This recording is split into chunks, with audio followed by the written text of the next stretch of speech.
Buenas noches, doctor. Buenas noches, doctor. Muy bien. No estudiaron. Normas oficiales, creo que ahí les preguntan como normas oficiales. Es el auge de las normas oficiales en salud pública. Vamos a continuar con la clase. Si no mal recuerdo, nos toca Gardnerella vaginalis y nos toca Neisseria gonorrea, ¿sí? Así es que vamos a comenzar. Déjenme abrir mis diapositivas, ¿sí?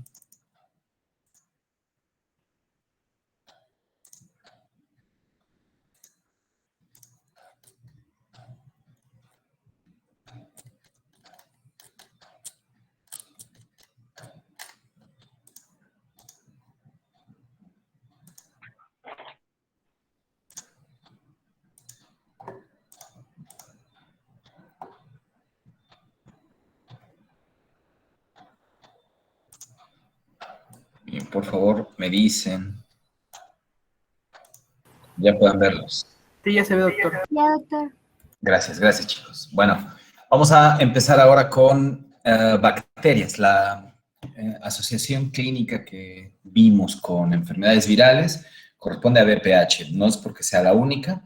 Tal vez aquí podríamos introducir también a virus de la inmunodeficiencia humana. Sin embargo, esta es una enfermedad sistémica, no genitourinaria, perdón, ¿sí?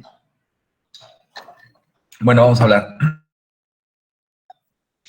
¿Qué es la vaginosis bacteriana? ¿Sí? La vaginosis bacteriana también se conoce como vaginitis inespecífica. Y lo primero que hay que decir es que cuando nosotros hacemos ese diagnóstico, el de vaginosis bacteriana, lo primero que debemos entender en la fisiopatología para las mujeres es que se trata de una sinergia de bacterias, es decir, una asociación de bacterias. ¿Bien? Entonces, no es únicamente provocada por un solo microorganismo.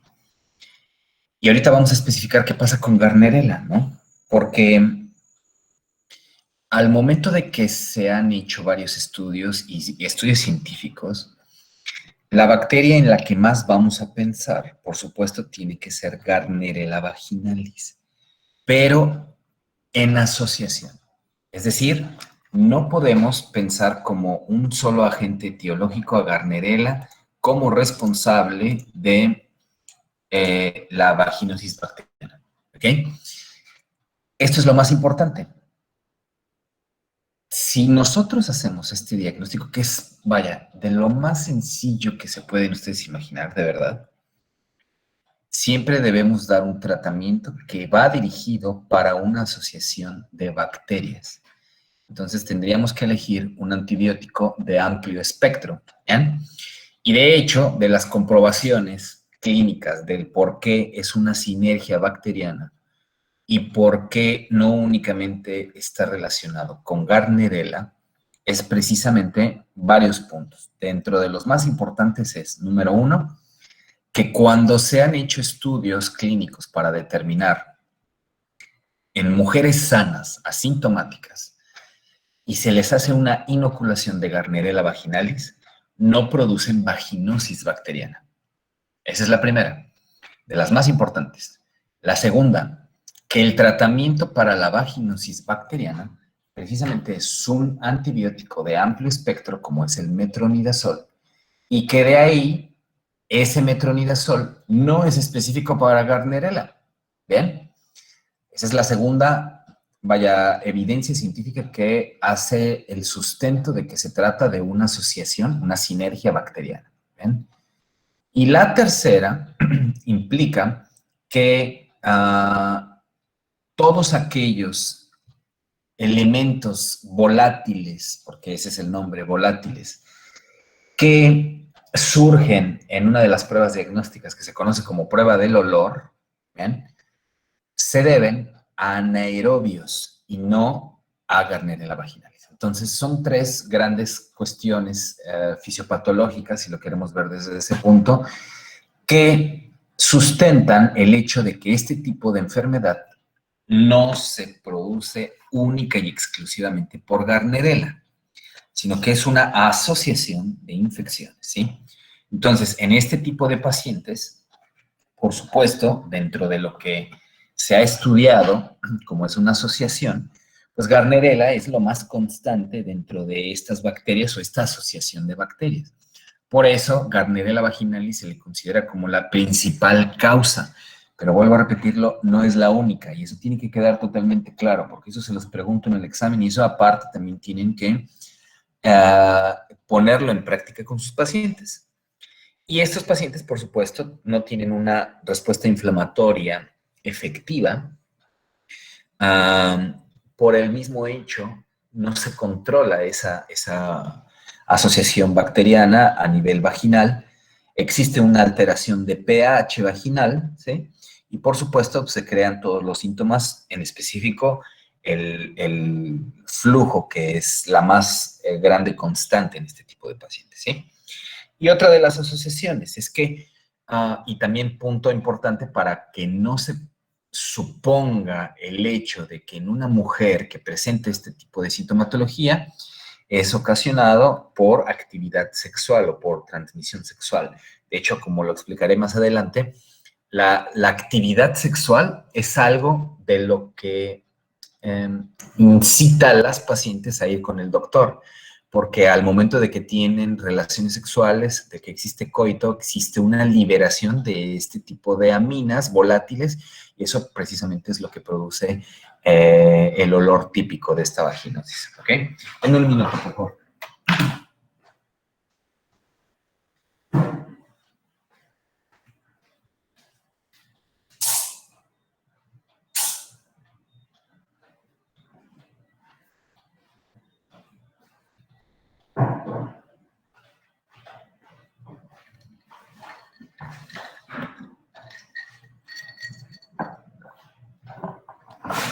Bien, entonces queda claro eso, chicos. Siempre vamos a pensar como una entidad de asociación y no una exclusividad o una responsabilidad única para una bacteria. Bien, entonces, cuando se han investigado cuáles son los géneros más involucrados con la asociación bacteriana, son Lactobacillus y Prevotella y anaerobios. ¿Cuáles son esos anaerobios? Son los Mobiluncus, los bacteroides, ese es el nombre correcto, pero bacteroides. Fusobacterias, ureaplasma, ¿sí? Streptococcus viridans, y vaya, podríamos mencionar como a unos dos más, ¿sí? Podríamos mencionar, por ejemplo, a los streptococos, ¿sí? De los que más recuerdo. El otro en realidad ya no lo recuerdo tanto, pero son estos, ¿sí? Mobiluncus, bacteroides, Fusobacterium, ureaplasma, Streptococcus viridans, ¿sí? Y el que les mencioné, que es el peptostreptococo. Entonces, estas asociaciones se unen, valga esa redundancia, con Gardnerella vaginalis, y entonces provocarán la sintomatología asociada. ¿Bien? Entonces, ¿qué hay que entender por lo menos de la bacteria? La bacteria es una bacteria gram negativa, tiene forma de varillas o bastones, ¿sí? No tanto los bastones característicos que surgen, por ejemplo, con las micobacterias, ¿no? Pero son varillas a final de cuentas y tienen una longitud típica o característica que es a gran diferencia de los cocos o, por ejemplo, de los streptococos que hemos revisado en clases previas, ¿sí? Y algo importante, es un anaerobio facultativo. ¿Qué es un anaerobio facultativo? ¿Quién me dice? Que puede utilizar tanto, bueno, poder estar tanto en presencia de oxígeno como cuando no lo está. Muy bien, o sea, hace sus ciclos de reproducción y de nutrición o metabolismo en términos generales, sea dependiente de oxígeno o sea independiente del oxígeno, ¿no? O sea, puede manejarlo eso como a su conveniencia. Y es no móvil, no flagelada, sin formación de esporas y no encapsulada. Son algunas de las características, vamos a llamarlas físicas, que tiene este tipo de bacteria. ¿Bien? ¿Qué pasa ahora dentro de la fisiopatología? Lo más importante que hay que entender es que la paciente, por lo menos a nivel vaginal, tiene una falta de respuesta inflamatoria. O sea, ese es lo más importante. No estamos hablando de una inmunosupresión. Por supuesto, y eso siempre va a ser una constante en todas las enfermedades, que tengan una mayor predisposición, por supuesto se va a presentar en pacientes con inmunodepresión, pero en este caso no necesariamente surge por esto, ¿sí? Como ahora lo voy a explicar, la microbiota vaginal es básicamente lo que está cambiando. Y al momento de que esté cambiando la microbiota, pues prácticamente va a existir ese tipo de problemas. No necesariamente la paciente tiene que estar inmunosuprimida, ¿eh? O sea, eso lo vamos a entender bien. Entonces, toda aquella situación que en la paciente le altere la microbiota va a producir una susceptibilidad. No significa que eso le vaya a producir una vaginosis, no, sino sí la va a hacer más vulnerable para que pueda presentar esta asociación de bacterias. Entonces, viene una pregunta importante. Le voy a dar, no va a tener como mucho tiempo, porque seguro lo van a googlear. Voy a dar nada más punto 5 a quien me diga cuál es el pH vaginal de una mujer. Tienen 5 segundos. 5. ¿4? De 4 a 5. Okay. De 4 a 5. 3 a 4. Ok, a ver. No es como una adivinanza, pero Es de escuché 4 por a ahí 5. algunos. Escuché a Carlos, escuché a Francisco y no sé quién más, sinceramente, porque estaba viendo mis diapositivas, pero ¿quién fue? Yo dije de 4 a 5. Gabriel, Carlos y Francisco, ¿sí?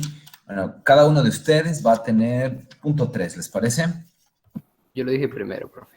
No es cierto. Bueno, no, Está bien. Miren, qué envidioso es Francisco. Yo dije 4 a 5, pero la Cinco Garnelela antes. vaginaliza. Entonces, espérenme, déjenme anotarlo. Carlos Giovanni, eres Cabrera, ¿va? Sí, doctor. Ah, tú eres el hermano, ¿cierto? De Jackie, ¿verdad? Sí. Muy bien, ahí me la saludas a Jackie. Sí, doctor, claro. Gabriel Horta y Francisco, ¿tus apellidos cuáles son? Vera, ¿verdad? Sí, Hernández. Muy bien, entonces, bueno, el pH vaginal, lo primeritito que hay que entender es que ronda como promedio general en 4, pero es entre 3.8 a unos 4.4, 4.5, ¿sí? Entonces, cuando las pacientes van alterando ese pH, surge esa susceptibilidad. Inclusive, también, recuérdenlo, en ese tipo de mucosas y en ese tipo de piel, tienen una microbiota. Y esa microbiota en la gran mayoría son lactobacillus y bacteroides. Entonces, existen otros. Del otro que, por ejemplo, que recuerdo es Prevotella. Pero al momento también se alteran. Recuerden que las bacterias, sobre todo en medios no estériles, que es la piel y algunas de las mucosas o cavidades internas, tienen el objetivo de estar regulando procesos. Es decir, no causarán una infección porque tienen un control. Sin embargo, al momento de que se alteran, ya no defienden tanto contra otro tipo de microorganismos. Entonces, eso es lo que pasa también en esta parte de la fisiopatología. Bien. Entonces, tenemos prácticamente que la flora vaginal o la microbiota se altera. Existe una alteración mecánica y fisiológica. Eso lo que realiza en el primer punto es aumenta el pH local, es decir, va a exceder los 4.5, que es prácticamente el border, la línea de división, y entonces eso va a aumentar el pH y al mismo tiempo, cuando aumente el pH, se reducen los lactobacilos, ¿sí? Una de las características de los mecanismos de defensa de estos lactobacilos es producir peróxido de hidrógeno. Entonces, si alteramos a ese grupo bacteriano, entonces ya no vamos a tener algún regulador, y ese regulador es, por supuesto, el peróxido de hidrógeno, ¿sí? El H2O2. Entonces, ya no va a haber una oxidación para las bacterias que puedan llegar a causar una infección, ¿sí? O sea, ya no hay control. A final de cuentas, eso sucede. Existe una formación posteriormente de que ya se inhibe o disminuye de una forma sustancial las colonias de lactobacilos, y entonces una de las bacterias que se asocia muchísimo, dijimos que es Gardnerella, y entonces va a formar una biopelícula. Una biopelícula es como si formara una membrana. Por supuesto, no la van a observar como a simple vista, ¿no? Lo que sí va a suceder es que si microscópicamente revisan ese epitelio, va a haber una pequeña capa que va a dar un recubrimiento hacia el epitelio vaginal, ¿sí? Y esa es producida por esta bacteria, que es Gardnerella. Al momento, cuando una paciente empieza a notar cambios y quiere tener como tratamientos, porque eso existen, de venta libre, y a lo mejor ya sabe que colocarse un óvulo de tal o un óvulo de tal, etcétera, etcétera, bueno, muchas veces si no es el tratamiento específico para lo que está sucediendo, lo que va a pasar es que existirá resistencia. Entonces, siempre hay que tener también en cuenta que las resistencias ante los antibióticos, ya sean tópicos, vaginales, me refiero, o también los orales, sobre todo, pueden formar o pueden deberse más bien hacia la asociación de que la paciente también está teniendo una administración de un medicamento que no es efectivo, que es ineficaz. Bien. Después de que ya se forma la biopelícula, existen cambios en los mediadores de la inmunología, es por eso que no hay una respuesta inflamatoria eficiente. Y al momento de que no lo hay, por supuesto, ya vienen unas asociaciones de bacterias de una forma más grande, ¿sí? Y a final de cuentas se reducen significativamente todos los grupos poblacionales y viene entonces ya una infección. Al momento de que se asocian en sinergia este tipo de bacterias, lo que sucede es prácticamente que se produce un flujo, ¿bien? Entonces, ese flujo es muy típico de la Gardnerella vaginalis más la asociación de las bacterias, ¿sí? Entonces, ¿quedó claro qué pasa con las pacientes? Ahora, antes de llegar a los factores de riesgo o lo más importante que puede suceder para alterar mecánica o fisiológicamente, ¿quién me dice, sí, cómo podría una mujer alterar el pH y la microbiota vaginal? ¿Cómo? ¿Qué es algo típico? Porque utiliza Come jabones duchas fuertes. vaginales. Ok, otra vez, Francisco, perdón, no te escuché. Porque cuando se lava, o sea, cuando se baña, puede utilizar jabones fuertes. Ok, Es muy ese es común que uno. pase eso. Muy Sí, bien. las ¿Qué otro? famosas duchas vaginales, ¿no? Ok, Valeria, muy bien. Métodos, Sería evitar los lavados excesivos. usando Ok, métodos Juan. caseros Ausencia natural de lactobacillus. Muy bien, Katia. Ok, muy bien, O no Katia. Y utilizar jabones con aromas. no utilizar jabones con aromas o utilizar jabones con aromas. No Sí, utilizar Solo jabones con agua, ¿no? Se supone que Solo. recomiendan que es con pura agua, ningún tipo de jabón. Ok, a eso vamos ahora, ¿sí? Yo recuerdo mucho cuando empecé a dar mis clases de ecología en la UNACAR. No soy una persona que vea mucho la televisión y se los aseguro, ¿no? No, a menos de que sea necesario la veo. Pero recuerdo mucho que existía un comercial de unas chicas casi bailando en unas duchas. Creo que salían, vaya, no lo recuerdo bien y tal vez les esté mintiendo, ¿no? Pero había unas chicas que bailaban o cantaban una cancioncita precisamente haciendo mención de un jabón y si no mal recuerdo, de verdad, tal vez perdónenme si me equivoco, pero decían para las niñas bien, ¿no? Algo así era como el comercial. Bueno, todo lo que ustedes acaban de mencionar es correcto, ¿no? Vamos a ver qué pasa en realidad para que se produzca todo esto. Ahorita les vamos a hablar, déjenme ver que sí vienen los factores de riesgo, ¿sí?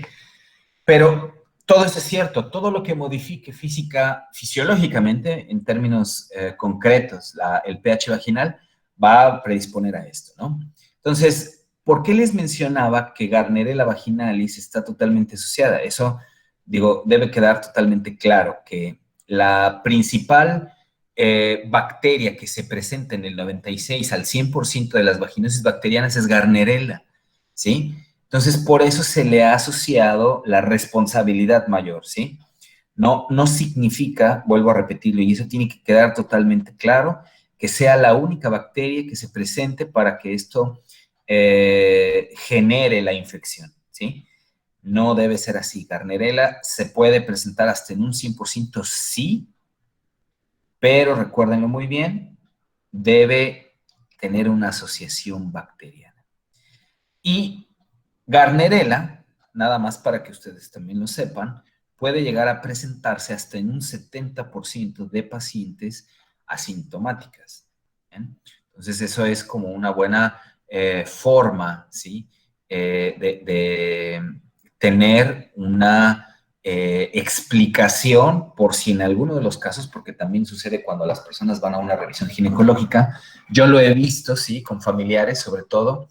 Recientemente, por ejemplo, una de mis primas políticas fue con mi primo, por supuesto, a la consulta y me comentaron que les habían tomado un cultivo, ¿no? Vaginal.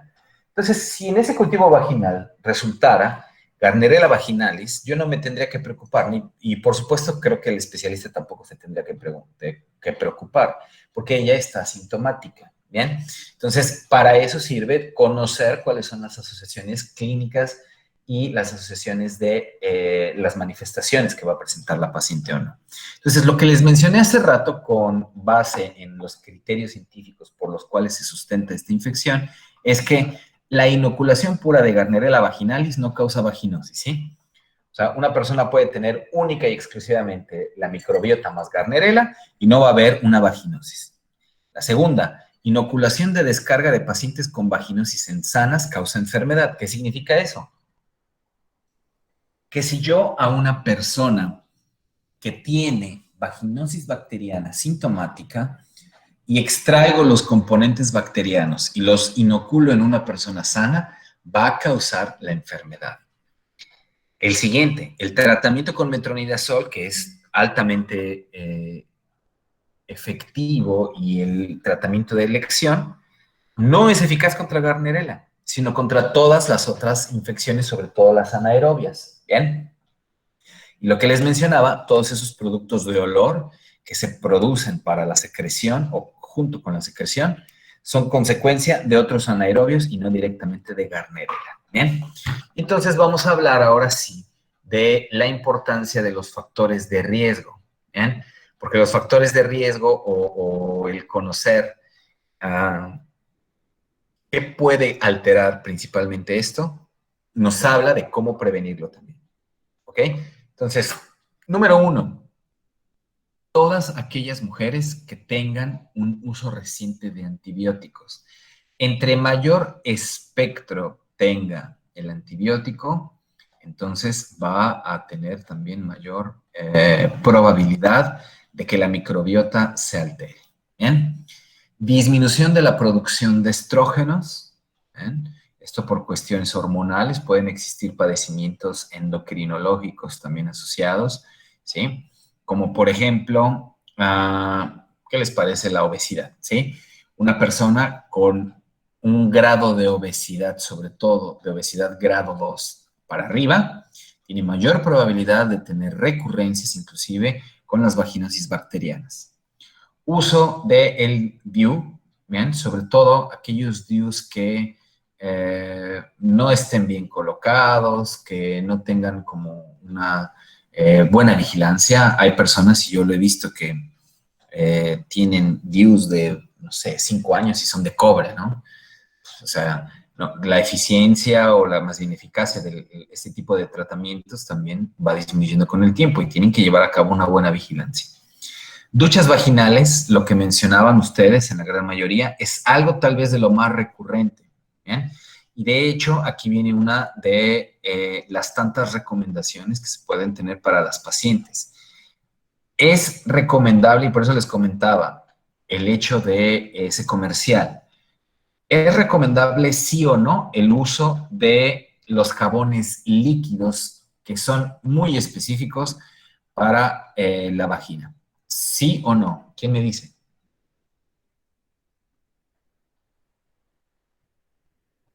Es decir, si yo tuviera que darle una recomendación o por cualquier cosa, decirle a mi paciente que tiene que tener una buena higiene vaginal o que tiene que tratar de, mantener la higiene, creo que esa es la palabra, ¿no?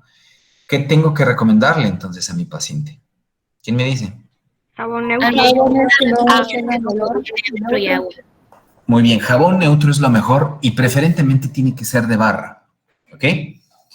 Entonces, están totalmente contraindicados, y eso es una realidad, tanto las duchas vaginales como los jabones líquidos, porque son los que más alteran la microbiota. De hecho, si ustedes se ponen un poco como a consultar los ingredientes que tiene inclusive algunos bacteriostáticos, no tiene antibiótico, tiene bacteriostáticos. Entonces, eso puede disminuir, por supuesto, o neutralizar la microbiota vaginal. ¿Bien? Entonces, no necesitamos recomendar ninguno de estos jabones. ¿Bien? ¿Por qué salen en la tele y por qué no hay ningún tipo de regulación ante ello? Pues bueno, porque mientras vendan no les importa absolutamente nada. Y este tipo de productos son muy, muy, muy populares, porque si una mujer no conoce en lo absoluto cómo puede tener una buena higiene y, no sé, realiza ejercicio, se la pasa en muchos lugares, pasa mucho tiempo sentada, tiene sudoración, que es lo normal, etcétera, etcétera. Por supuesto, es fácil de convencer, porque se los digo en serio, de que se compre alguno de estos productos con el objetivo, entre comillas, de tener una higiene vaginal adecuada, y no debería ser así, ¿ok? Entonces, pacientes también que tienen actividad sexual. Ahora, no necesariamente se necesita que las pacientes, por ejemplo, lleguen a tener, y por eso también fui muy específico al inicio, lleguen a tener, por ejemplo, una promiscuidad como lo que sucedía con virus de papiloma humano. Obvio, aumenta también el riesgo ante mayor posibilidad de la infección si la paciente tiene muchas parejas sexuales, ¿sí? Entonces, algo que sucede muy típico con esto es que en las pacientes que tienen vaginosis bacteriana, si se han hecho estudios, porque eso ha sucedido en algunos casos clínicos, si se asocian a la pareja masculina, hasta en un 80% se puede establecer también una coinfección de Gardnerella vaginalis, no de otro tipo de bacterias, sino de Gardnerella vaginalis en la uretra de la pareja masculina. ¿Bien? Entonces, hay algo importante. No se recomienda el tratamiento de las parejas masculinas porque no disminuye o porque no presenta sustancialmente una modificación de la enfermedad que es la vaginosis bacteriana. Entonces, esta es una de las enfermedades en las que no se otorga tratamiento para la pareja. ¿Bien? No se debe, o sea, si el varón tiene o se llega a asociar por cualquier cosa la Gardnerella vaginalis, perdón, entonces no pasa nada. Eso, recuérdenlo, no es el problema, la Gardnerella vaginalis. Por sí sola no produce enfermedad. Necesita venir una asociación de X número de bacterias para que se presente. ¿Bien? Y por supuesto, algo que también surge es que si una paciente tiene asociaciones de enfermedad de transmisión sexual, sí es más susceptible por la misma cantidad de bacterias que se pueden llegar a presentar a que llegue a tener una vaginosis bacteriana. ¿Bien? Y por eso se queda aquí marcado, no es exclusiva de la transmisión sexual. Allá pueden existir como el hecho de tener duchas vaginales recurrentes y meterse a albercas, no sé, y que se obtengan precisamente este tipo de padecimientos. ¿Bien? Entonces, ¿qué es lo más fácil de diagnosticar? Porque esto se puede realizar con clínica. Las pacientes usualmente, que en la gran mayoría de casos está en edad reproductiva, son fértiles, por así decirlo, la principal manifestación que refieren en una consulta clínica es que tienen un olor vaginal muy típico, muy común, ¿sí? Y esto está totalmente ligado a una vaginosis bacteriana. Entonces, si la paciente me dice, doctor, fíjese que yo he percibido en los últimos días que tengo un olor vaginal, inclusive se pondera más el olor que el flujo. Pero fíjese que yo tengo un olor vaginal que de verdad huele a pescado, doctor. No sé por qué, ¿sí? Entonces, eso ya me hace a mí sospechar de que se trata de una vaginosis. y vaginosis, principalmente relacionada con Gardnerella, más la sinergia de bacterias. Entonces vamos a darle un tratamiento eficaz, ¿bien? Pero yo tengo que explicarle a mi paciente, porque esto sirve mucho para tranquilizarlo, ¿sí? Yo les voy a contar un caso así rápidamente, en donde, digo, ya les contaré más después, cuando vengan las enfermedades que corresponden, pero yo he tenido pacientes en algún punto de mi práctica clínica con vaginosis bacterianas. Y entonces, lo primero que hacen de sospecha, cuando se trata de una vaginosis asociada con Gardnerella, pues es que el esposo, el novio, no sé, ya les puso el cuerno y ya se fue con alguna otra mujer y no precisamente tiene que surgir esto, ¿eh? Digo, si bien se podría dar, por supuesto, ¿no?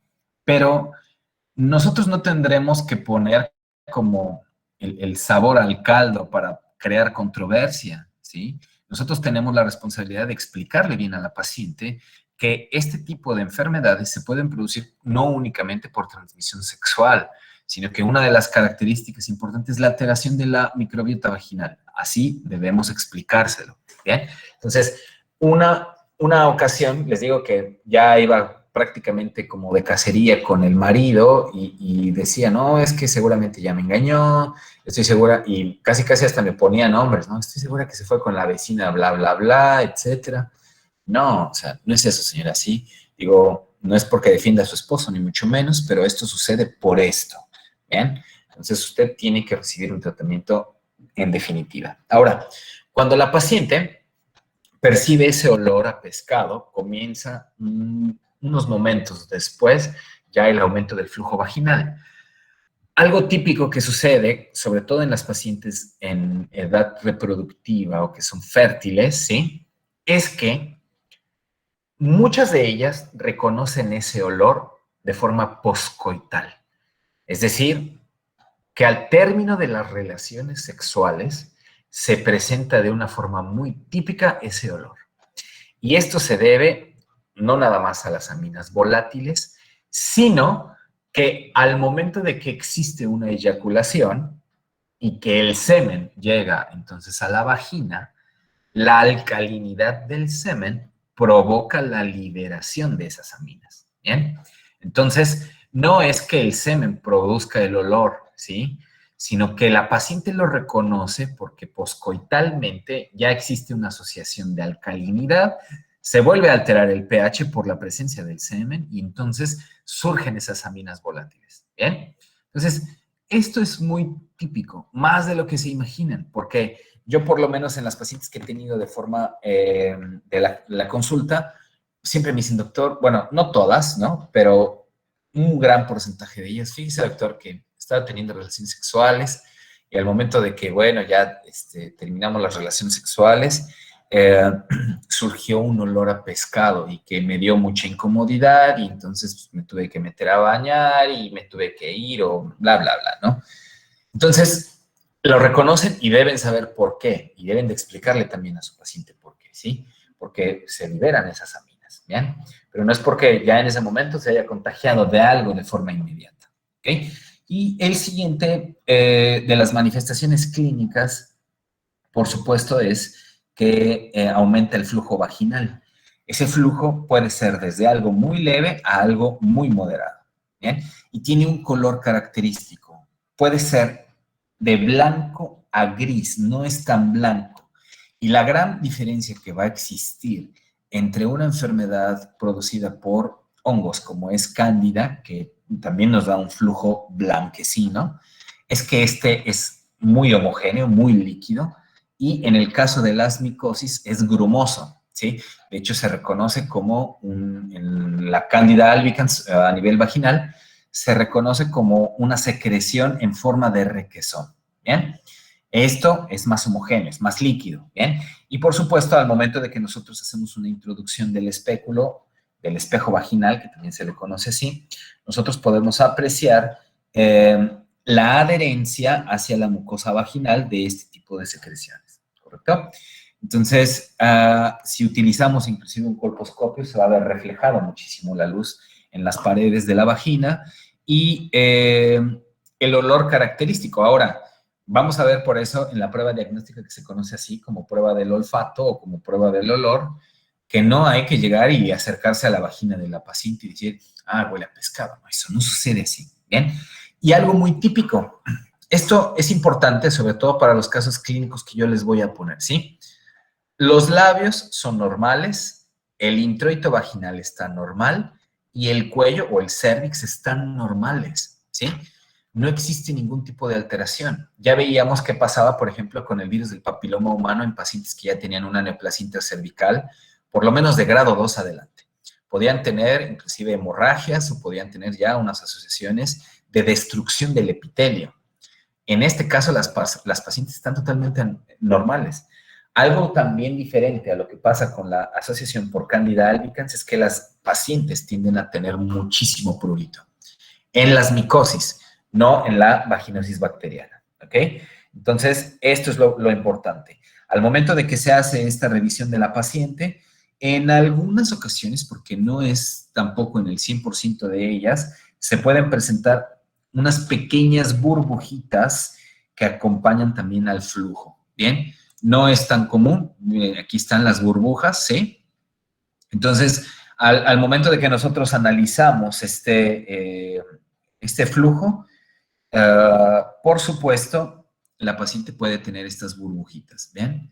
Entonces, es muy típico y es muy diferente, vuelvo a repetirlo, a lo que sucede con, por lo menos en coloración, que es muy similar, para Candida albicans, ¿correcto?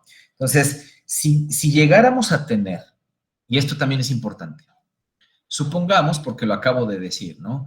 Que el introito vaginal, los labios y el cérvix deberían estar normales. Pero si yo encuentro asociación de un flujo con tal vez hasta un flujo purulento y después, para estar seguro, solicito entonces un cultivo y a lo mejor encuentro que existen lesiones del cérvix, ¿sí? Es decir, una cervicitis, yo lo que tendría que pensar es que esta paciente tiene una coinfección con algún otro tipo de bacteria o con algún otro tipo inclusive de parásito, ¿bien? Una regla de oro, por eso también creo que se los dije, y estoy casi seguro que sí se los dije en BPH, es que al momento que nosotros encontramos una paciente con una asociación de infecciones genitourinarias, podemos tener una justificación para buscar otras más, ¿sí? Porque, por supuesto, si hablamos de que son de transmisión sexual, muchas de ellas no son exclusivas de la transmisión sexual, pero muchas de ellas se transmiten por vía sexual, entonces pueden venir también otro tipo de enfermedades, ¿bien? Entonces, eso es lo importante para que nosotros también hagamos medicina basada en evidencia y que le podamos ofrecer a nuestras pacientes, pues, una mejor tratamiento, ¿bien? ¿Qué complicaciones pueden existir? Si esta paciente puede llegar a ser muy vulnerable, lo primero es una endometritis, puede existir salpingitis, enfermedad inflamatoria pélvica, que es precisamente que ya vaya transcurriendo un ascenso de las bacterias hacia el útero y después hacia las trompas, y después incluso pueden pasar hasta el peritoneo, etcétera, etcétera, etcétera. Eso se trata como una enfermedad inflamatoria pélvica y en muchos de los casos requieren cirugías, ¿bien? En mujeres que tienen embarazos puede deberse también un trabajo de parto prematuro y, por supuesto, mayor riesgo de contraer VIH. ¿Por qué? Porque existe una vulnerabilidad en la microbiota y esa vulnerabilidad de alguna forma también está encargada de, si decimos que la microbiota está intacta es porque las células están funcionando bien y también el sistema inflamatorio e inmunológico están funcionando bien. Entonces, si no sucede eso, por supuesto, la persona es más vulnerable a cualquier otro tipo de infección, ya sea bacteriana o ya sea viral. ¿Bien? ¿Qué epidemiología? Se habla que existe hasta una afectación. Vean qué tan fácil es. Estamos hablando de un 23% de la población femenina. Una de 3 mujeres adultas llega a padecer, por lo menos en algún momento de su vida, una vaginosis bacteriana. Bien, 10 millones de consultas anuales, 80% de los pacientes, eso lo expliqué, pueden una positividad vaginalis de la uretra, masculinos, y asociación de la pareja con vaginosis, ¿sí? La raza más predisponente es la afroamericana, raza negra, por cualquier edad. Si me preguntan, una paciente de 12 años es posible sí va a llegar a obtener una vaginosis, por supuesto, ¿sí? Ahora, si me dicen, una paciente de 12 años que no ha tenido actividad sexual, puede tener vaginosis, también la puede tener, solo que tal vez en una menor probabilidad, ¿bien?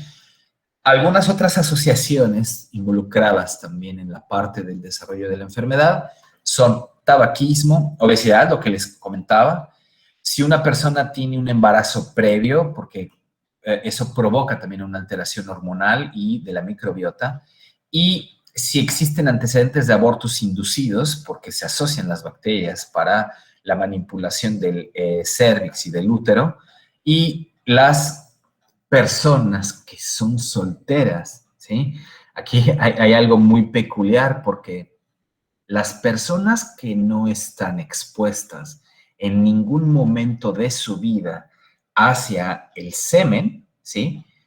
No generan ciertos anticuerpos y cierta inmunidad de protección contra, en un principio, la alcalinidad que presenta el semen y, por supuesto, lo que puede llevarse a cabo junto con el semen, el acarreamiento de microorganismos. Entonces, una persona, lo puse así como solteras, pero es en realidad que no tenga una actividad sexual y, por supuesto, ya se asoció en estudios clínicos a personas que están solteras, ¿sí? Que no han tenido actividad sexual no es, vamos a decirlo, del todo bueno, entre comillas, ¿sí? O sea, eso léanlo y está muy bien determinado entre los estudios clínicos que aquella persona que no ha tenido en ningún momento de su vida exposición a semen puede tener una alteración de la microbiota o puede ser más vulnerable en la microbiota, a eso me refiero, ¿correcto? Entonces, léanlo, está muy, muy bien explicado en los estudios clínicos y eso los pueden encontrar sin ningún problema. ¿Bien? El diagnóstico, bueno, para que nosotros lleguemos a hacer un diagnóstico existen un montón de herramientas, ¿no? Herramientas diagnósticas. Número 1, tenemos el examen vaginal, es decir, la evaluación de mi paciente, porque yo la voy a colocar en una mesa de exploración ginecológica y entonces puedo hacer una demostración del flujo vaginal y si lo quiero llevar a cabo también, voy a hacer una demostración de el microorganismo a través de lo que yo pueda solicitar. Puede ser un cultivo o examen microscópico, inclusive de flujo vaginal. Y existen principalmente dos criterios, ¿no? Los más utilizados y los que yo les voy a preguntar, porque son los más fáciles, son los criterios de Amsel, ¿bien? Y esos criterios de Amsel se los tienen que aprender, ¿bien? ¿Qué implican? Criterio de Amsel dice, demostración de células clave en frotis salino, pH vaginal, pH vaginal superior a los 4.5, por eso les decía la importancia de saber entre 3.8 y 4.5 es el pH vaginal. Entonces, cada vez que se altere, vamos a tener una positividad y la descarga, que es muy importante, gris homogénea, es entre blanca a grisácea, ¿bien? Y la prueba de olfato positivo. Entonces, ¿cómo voy a hacer una asociación de una vaginosis por Gardnerella y sus demás compinches, es decir, las demás bacterias, por la positividad de los criterios de Amsel? ¿Cuántos tiene que presentar la paciente para que se torne positiva ya una vaginosis bacteriana? 3 criterios, ¿ok? Con 3 criterios, la paciente, yo ya le puedo decir, usted tiene una vaginosis bacteriana y vamos a darle el medicamento de elección, ¿bien? Entonces, estos tienen que ir sí o sí. Tratamiento. Entonces, bueno, en el tratamiento, déjenme ver, no lo tengo. ¿Qué es la prueba de olfato?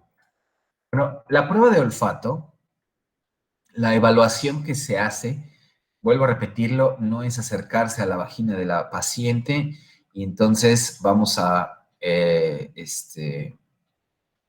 si se percibe el olor a pescado o no. Eso no sucede, ¿sí? La prueba de olfato implica el utilizar, puede hacerse por hisopo, ¿sí? Y se coloca en una laminilla ese tipo de secreción y de ahí lo que vamos a hacer es agregarle una solución y con esa solución se libera entonces las aminas, ¿bien? Esto es muy fácil para identificarlo. De hecho, se tiene muy fácil el acceso a ese tipo de químicos y, por supuesto, podríamos entenderlo y asociarlo de una forma muy rápida. ¿Bien? En el tratamiento se debe utilizar un antibiótico, ¿bien? Porque tenemos una asociación principalmente de anaerobios y, por supuesto, existe un tratamiento de elección y ese tratamiento de elección es el metronidazol. Es el tratamiento de primera línea y el tratamiento de elección que se debe utilizar en una vaginosis bacteriana, ¿bien?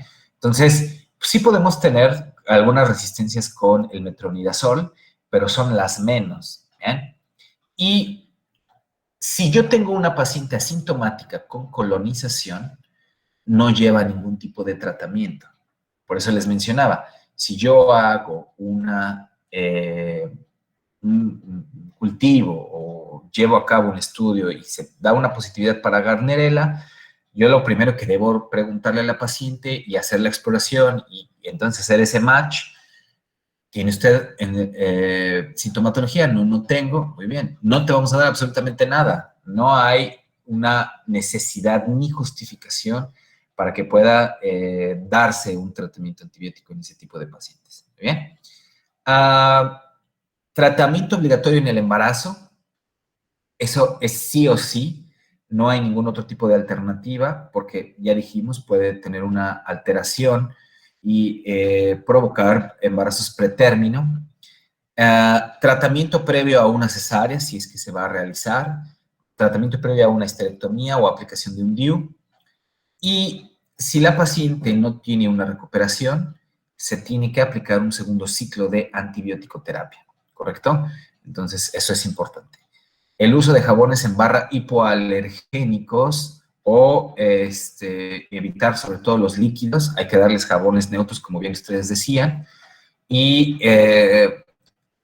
nunca recomendarle a nuestros pacientes el hecho de decir, cómprese un jabón líquido de estos. Ni siquiera me sé las marcas, chicas o chicos, no sé, tal vez ustedes lo han escuchado en algún punto. ¿Bien? Entonces, vuelvo a repetirlo, el metronidazol es el tratamiento de elección, se da la clindamicina como segunda opción y tenemos secnidazol de forma oral. Es tal vez como cuando se llega a presentar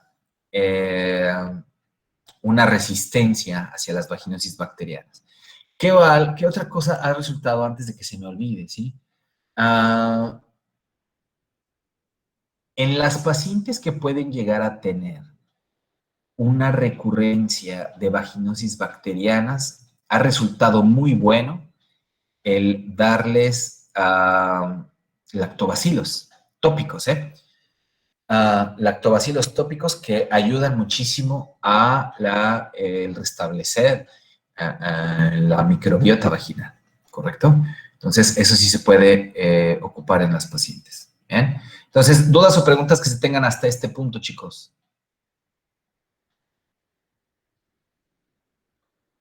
¿Le vamos a dar tratamiento Sí. a la pareja, sí o no? No. Espere. No. Espere. Perdón, ¿quién iba a Tengo una preguntar? duda, tengo una duda. Adelante, María Belén. El metronidazol había dicho que era ineficiente, pero ¿en qué casos? Es que no lo No, es comprendo. ineficiente si yo tengo a una paciente única y exclusivamente con Gardnerella vaginalis. No le va a hacer nada, no es un antibiótico dirigido para Gardnerella, Ok, es solo dirigido para vaginosis bacteriana. Está dirigido para eliminar la población que está asociada con Gardnerella vaginalis, O sea, principalmente dijimos los anaerobios. Ah, ya. ¿Ok? Gracias. Sí. Muy bien. ¿Algo más que iban a decir? Chicos o chicas, Profe, adelante, yo tengo adelante. una duda. Del tratamiento con lactobacilos tópicos para pacientes con, ¿cómo eran? Los lactobacilos vienen en óvulos, ¿sí? Y esos óvulos se aplican a nivel intravaginal y eso ayuda mucho a restablecer la microbiota vaginal, Entonces, eso sí sucede. ¿Bien? Ahora, Pero ¿para qué tipo de pacientes? pacientes con recurrencia en vaginosis bacterianas. Si ustedes tienen una recurrencia, imagínense que tienen a una persona con, doctor, es que fíjese que tengo una vaginosis, y de repente a los 3, 4, 5 meses, ¿no? Viene, oiga, tengo otra, le vuelven a dar tratamiento, y otra, bueno, lo primero ahí es que ustedes tal vez no estarían preguntando bien los factores de riesgo de la paciente. Eso podría ser lo más probable. En segundo término, sucedería que en realidad la paciente tiene o una alteración muy severa o tiene factores de riesgo muy grandes, ¿sí? O sea, son como las tres principales alternativas. Pero en una paciente que tiene recurrencia, recurrencia, recurrencia, yo lo primero que tengo que pensar es que esa paciente puede estar inmunodeprimida o puede en realidad que tenga un factor de riesgo. Tal vez me dice, soy muy promiscua y no sé. Pues bueno, puede darse la asociación, ¿no? Entonces, eso es importante para investigar, pero si yo documento que la paciente está teniendo recurrencias, bueno, una de las alternativas en la terapéutica es utilizar precisamente los lactobacilos vaginales, ¿eh? No tanto los orales no van a funcionar tanto, funcionan más como para el sistema digestivo. Ahí, en algunas ocasiones, cuando hay alteraciones de la microbiota intestinal, ahí sí podemos darles, sobre todo síndromes de mala absorción, ahí es donde se dan los lactobacilos, ¿correcto? Entonces, ¿algo más, chicos? ¿Todo bien hasta aquí? Doctor, ¿Sí? igual los que son los suavizantes o detergentes ¿cómo se llama? Con perfumes alteran el pH de la vagina, ¿no? Algunos sí. Es menos probable, a menos de que, digo, le hayan puesto como casi toda la botella. La gran mayoría ahora de los productos aromatizantes o suavizantes, como le quieran llamar, de telas, suelen no tener un componente alérgico tan grande. Hay personas que sí lo tienen, ¿eh? Pero no estaremos hablando tanto de una provocación como el hecho de introducir un jabón líquido dentro de la vagina y que eso sí altere, ¿bien? Es totalmente diferente. Entonces, sí puede hacer ese efecto un detergente o un suavizante, pero es mucho menos probable que se presente. O sea, no vayan a decir, pues ya mi ropa va a oler feo porque el doctor me dijo que puede suceder, ¿no? No es tanto ese tipo de factores de riesgo, ¿eh? Para que no piensen que pueden dejar de utilizarlo. Es muy, muy difícil. Yo, de hecho, no he tenido como pacientes que tengan una asociación con eso. Digo, si la literatura nos los dice que algunos detergentes pueden provocarlo, por supuesto es porque está estudiado, ¿no? Pero yo nunca lo he visto y créanlo que ni siquiera tampoco conozco, no nada más porque no haya tenido pacientes, sino porque no he conocido a alguien que me diga que esa asociación le ha generado una vaginosis. ¿Bien? Bien, entonces, ¿qué otra cosa, chicos? ¿Todo bien? Doctor, sobre lo último Sí. que mencionó, la respuesta es no, ¿o sí? ¿Cuál Lo respuesta es no? de darle antibióticos a la pareja. Ah, Pues había perfecto. leído que no tenía como tanta repercusión. No está justificado, ¿sí? No está justificado el hecho de que tú le des un tratamiento a la pareja. Ya verás más adelante, tal vez la siguiente semana o sí, yo creo que la siguiente semana, nos va a tocar ya ver enfermedades parasitarias, también de transmisión sexual y todas las que vienen a continuación, que es gonorrea y que es clamidia. En todas esas enfermedades sí hay que darle el tratamiento sí o sí a la pareja, ¿bien? Pero una pareja que tenga vaginosis y que esté comprobada que está asociado con Gardnerella vaginalis, no está justificado y no representa un beneficio adicional el darle tratamiento a la pareja, ¿bien? Si la pareja tiene una asociación de otro tipo de microorganismo, por supuesto, ¿sí? Como lo que vamos a ver con gonorrea, digo, gonorrea hay que darle tratamiento a la pareja sí o sí y a todas las personas que hayan tenido también una actividad sexual con esa persona, ¿bien? Entonces, la respuesta es no. Si yo digo, en un ejemplo, hay que darle tratamiento a la pareja con una vaginosis bacteriana comprobada con Gardnerella, no se debe dar un tratamiento a la pareja, ¿bien? No hay una justificación y no hay ningún tipo de beneficio. Gracias. Bien, de nada, chicos. Entonces, vamos a pasar ahora a lo que es gonorrea. Antes de que se me olvide, y esto es importante, el metronidazol, ¿cómo lo voy a administrar en la paciente?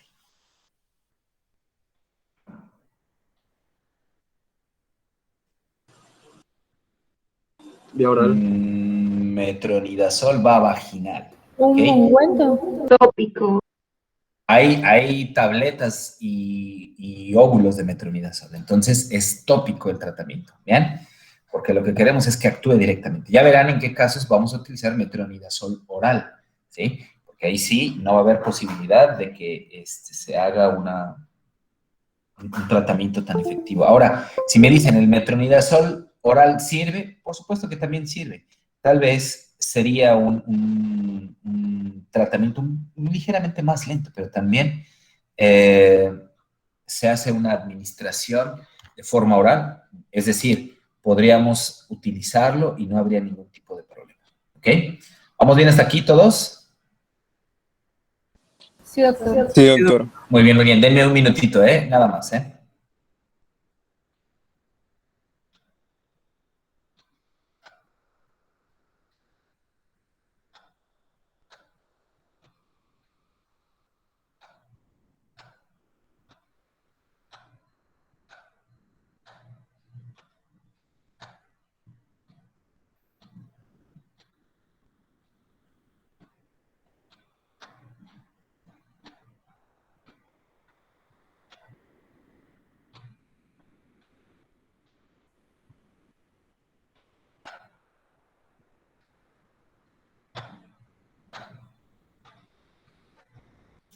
Muy bien. Ahora sí, chicos, entonces, metronidazol preferentemente hay que darlo vaginal, pero vuelvo a repetirlo, también se puede dar oral y es muy bueno.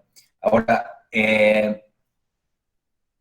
si yo les hablo, únicamente es como comentario, pero de desventajas farmacológicas entre el metronidazol y el secnidazol, es que el metronidazol, ya sea vía tópica, que es intravaginal, con los óvulos o vía oral, tiene que llevarse a cabo un tratamiento por 10 días, Y una de las ventajas muy grandes con el secnidazol es que es unidosis, ¿bien? Por supuesto, esto es un poco más caro, ¿bien? Pero muchas de las personas tienen ese acceso a comprarlo. No es tan caro cuando ya lo ven en el precio, es decir, un secnidazol puede costar, ¿qué les gusta? 500 pesos, 600 pesos. A lo mejor el metronidazol les cuesta, no sé, 200, 250. Digo, tal vez no hay como algo tan significativo, ¿no? Entonces, eso también se puede utilizar, secnidazol oral. Bien, entonces, ya que vamos bien, vamos a iniciar un poco con gonorrea, porque todavía nos da tiempo. ¿Qué es la gonorrea? Bueno, lo primeritito que hay que entender. Es una infección que principalmente se involucra en superficies mucosas. Es una infección, y vamos a ponerla así, purulenta. O sea, va a provocar pus, ¿sí? Se transmite en la gran mayoría de los casos por contacto sexual y en la gran mayoría de los neonatos que tienen problemas, sobre todo a nivel conjuntival, por supuesto es a través de transmisión vertical. Inclusive muchos de los riesgos es dar parto en ese tipo de pacientes, ¿sí?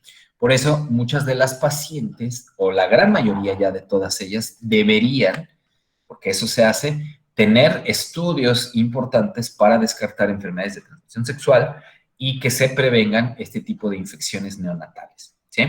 Entonces, se hacen ya ese tipo de estudios de una forma muy cotidiana y sistematizada. ¿Cuál es el microorganismo? El microorganismo es Neisseria gonorrhea, ¿bien? O gonorrhae, pero es gonorrea a final de cuentas. Entonces, cuando nosotros vemos qué tipo de epidemiología existe, podríamos decir que es la segunda enfermedad de transmisión sexual más reportada, con una evidencia clínica, por supuesto, ¿no? Entonces, ese tipo de cosas son muy importantes, por lo menos para saber si un paciente que presenta, por ejemplo, una uretritis o una cervicitis, pues puede tener X tipo de padecimiento, sobre todo cuando yo lo veo que tiene una secreción purulenta, y ya tendría que presentar sospechar, más bien dicho, entre clamidia o entre gonorrea, ¿sí? Porque las dos nos van a dar una sintomatología muy similar, ¿bien? Entonces, esto pasa muy frecuente. ¿Qué pasa primero con la etiología? La etiología implica a un diplococo, ¿sí? El gonococo, que también se le conoce de esa forma, se presenta con esta formación, por eso se le conoce así, dos cocos unidos, es un diplococo. Y es una bacteria que es aerobia, que es gram negativa, que es intracelular para los procesos de reproducción y para los procesos de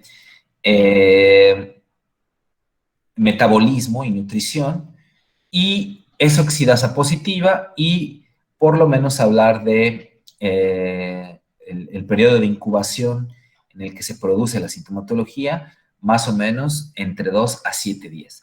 Cuando este tipo de bacteria va a tener una infección, lo más importante que va a afectar es al epitelio columnar o cilíndrico, que es exactamente lo mismo, o cuboidal también se le conoce, ¿sí? Entonces, todo efecto que produce el epitelio columnar es básicamente producción de moco. Entonces, al momento de que llega esta parte de la bacteria, va a producir pues una secreción de características purulentas por afectación al epitelio columnar. ¿Bien? Entonces, ¿qué hay que entender? ¿Sí? Prácticamente se dice que cualquier mucosa puede infectarse con este tipo de microorganismo. Y al momento de que se une la bacteria con la célula, se van expresando ciertas proteínas que se conocen como las proteínas pili y las proteínas OPA. ¿Bien? Que de alguna forma estas proteínas pueden también ser identificadas mediante reacción de cadena de polimerasa y sobre todo también dentro de pruebas moleculares, se le conocen, ¿sí? Entonces, bueno, saltándome un poco a esto, ahorita regresaré a esta parte, pero las proteínas pili, ¿sí?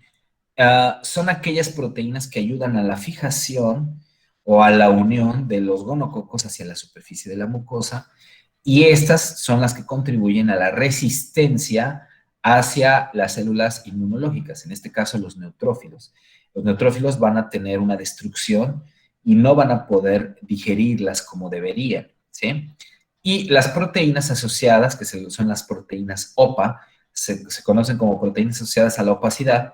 Estas lo que producen es promueven la virulencia y la mayor invasión de las bacterias, es decir, van a aumentar la adherencia hacia la célula y aparte van a promover pues una asociación con otro tipo de proteínas que son las porina para regular negativamente, así se dice en la inmunología, la respuesta inmunológica del paciente. Bien. Adicional a esto, ya cuando hacen su expresión y ya ingresan o tienen una positividad en conjunto con los canales de porina, empieza una penetración hacia al espacio subepitelial y entonces los pacientes empiezan a tener una respuesta inmunológica, como en todos los casos que sucede, hacia la bacteria. Recuerden que en gran medida eso dependerá de la eficacia que presente la respuesta inmunológica. En algunos de los casos puede ser tan buena que puede ayudar a la neutralización y en algunos otros casos es vencida y por supuesto se presenta toda la sintomatología. Ahora, cuando ya se ha unido, cuando ya se ha adherido el gonococo y en la mucosa empiezan ya a alterarse todas esas respuestas metabólicas de la producción eficiente del moco, entonces hay un desprendimiento epitelial y eso ya llega en mayor cantidad de neutrófilos. Al momento de que se desprende, la capacidad, por supuesto, hace que se mezcle toda esa respuesta inmunológica de los neutrófilos, los leucocitos, a final de cuentas, y entonces se forma toda esa secreción purulenta, ¿sí? O sea, estos son los pasos por los que se va a presentar una de las características típicas, que es la presencia de pus. Si yo hago o reviso las cavidades en la gran mayoría de personas infectadas por Neisseria gonorrea, yo voy a encontrar pus, ¿sí? Entonces, esto es la causa. Se adhieren a las células, las dañan, llega una respuesta inflamatoria, después se empiezan a desprender esas células y al momento que se desprende, llega una mayor cantidad de células inflamatorias, se asocian y entonces generan una secreción mucho mayor, ¿bien? Eso es la forma en la que se produce todo esto. Cuando nosotros ya hablamos de que el gonococo causa sus síntomas, va a depender en la gran mayoría de todos los casos o al 100% de las proteínas de superficie que exprese, que dijimos son las OPA y las PILI.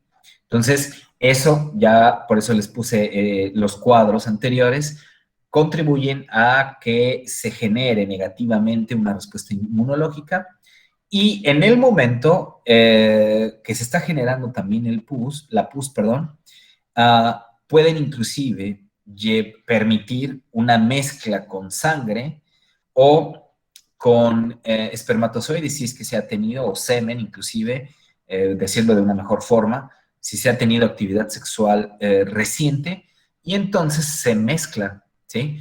De hecho, una de las cantidades importantes de la invasión hacia el útero es producida por el acarreamiento de los espermatozoides, es decir, fungen como un transportador del gonococo a final de cuentas, ¿eh? Y eso permite que genere una invasión pues, más eficiente hacia estructuras superiores. Estaríamos hablando desde vagina, cuello uterino, hasta más profundo, como puede ser el endometrio o inclusive los ovarios. Entonces, algo de lo que coadyuva es precisamente las secreciones seminales o los espermatozoides. Bien, ¿qué tipo de transmisión puede existir? Bueno, puede existir una inoculación sexual, que básicamente es a través del contacto vaginal, anal u oral, ¿sí? O sea, esos tres tipos de infecciones se pueden dar hablando de forma sexual, algo de lo que platicábamos la vez pasada. ¿Por qué tendría que existir herpes tipo 2 en un paciente en la orofaringe, si muy probablemente, pues, supondríamos que no tiene factores de riesgo tan grandes, ¿no? Pero si investigamos, a lo mejor tiende a realizar sexo oral de forma repetitiva, ¿no? No lo sé, eso, por supuesto, entrando en confianza con los pacientes, podemos investigar más aún de ellos, ¿sí? La otra es que no es lo único. Es decir, no únicamente es a través de forma sexual, mucosa con mucosa. Si una persona crea una inoculación suficiente y es acarreada, por ejemplo, a través de los dedos y objetos contaminados, entonces también es una forma eficiente para realizar una inoculación. Esto es muy importante. Yo era estudiante de medicina y estaba en España, y cuando estaba en España tenía, no me arrepiento porque fue tal vez uno de los mejores hospitales escuela a los que pude llegar, que es el Hospital Puerta del Mar en Cádiz, y yo recuerdo muy bien, sí, ya después les contaré, les cuento de una vez la anécdota. Uno de mis amigos españoles, que se llama José Alfonso, recuerdo que estábamos en urgencias rotando y de repente llegó uno de sus amigos, ¿sí? Y uno de sus amigos, o sea, lo saludó y le dijo, oye, es que fíjate que, no recuerdo el nombre de la chica, llegó a urgencias por sangrado intravaginal, ¿no? Entonces, ya le empezaron a hacer la exploración y la atención en la sala de urgencias, y entonces al platicar con él, y le dijo, oye, pero ¿por qué tiene sangrado vaginal? Como que no es normal, que bla, bla, bla, ¿no? Empezaron a platicar. Y entonces, cuando se hizo la historia clínica de esta chica, la chica mencionó que había tenido un sangrado vaginal debido, y así lo dijo, es que mi novio me da mega duro, ¿no? Ya saben, con el tonito español, ¿no? Y entonces, fue eso. Y cuando estaban platicando, porque también posterior a que se habían encontrado por primera vez, siguieron platicando. Y recuerdo muy bien, porque estábamos ahí nosotros, y le dijo, oye, es que dice tu novia que tú le das mega duro y que por eso tiene el sangrado vaginal. Y el chico, como muy abiertamente nos dijo, pues no, eso no es verdad. De hecho, yo la encontré porque llegué al piso, a su departamento, y ya tenía el sangrado, pero era porque la chica se estaba masturbando con un muñeco, ¿bien? Un muñeco muy grande, o sea, no era ni siquiera como un dildo ni nada, ¿no? Era un muñeco. Y entonces se provocó un sangrado vaginal. Bueno, ¿por qué les cuento esto? Pues es una anécdota nada más, pero en esa ocasión que estuvimos rotando en ginecobstetricia, también llegaron pacientes que tenían clamidia y gonorrea, que, por ejemplo, eran pareja, eran homosexuales, lesbianas, y compartían el mismo dildo, el mismo consolador. Y entonces ese tipo de prácticas sexuales también pueden producir el acarreamiento de las bacterias y entonces se genera una inoculación. Se los cuento porque también está totalmente específico en la literatura que eso puede producirlo. Acarreamiento por inoculación en dedos y acarreamiento por inoculación en objetos contaminados. ¿Bien? Y también existe una forma que se conoce como diseminación retrógrada. ¿Bien? Entonces, la parte de la transmisión retrógrada hace con referencia a que asciende, ¿sí? A que asciende, es decir, lo que mencionábamos, provocado un poco por los espermatozoides en cuestión de secreción masculina, y eso puede darse de una forma muy fácil, ¿sí? ¿Qué otra forma? Una de las grandes formas de transmisión, dijimos, es mucosa a mucosa. Entonces, siempre recuérdenlo, porque esto también es una de las grandes preguntas que hacen todo mundo en cuestión, sobre todo, de VIH. ¿Cuál es la forma más eficaz de transmisión del VIH? Es coito anal receptivo. Entonces, todas las personas que tengan el gusto de tener actividad sexual vía anal siempre tienen mayor riesgo de cualquier tipo de las enfermedades de transmisión sexual, cualquiera. Y una de ellas, por supuesto, es gonorrea. ¿Bien? Entonces, eso es una de las formas más eficaces, más eficientes de que se genere un punto de transmisión vía anal, ¿correcto? La diseminación retrógrada, que dijimos, se habla sobre todo de forma ascendente, también tiene que ver con forma ascendente a través masculina, es decir, si una mujer infectada tiene actividad sexual con un hombre, entonces también podría generar una infección retrógrada a través de la uretra, ¿bien?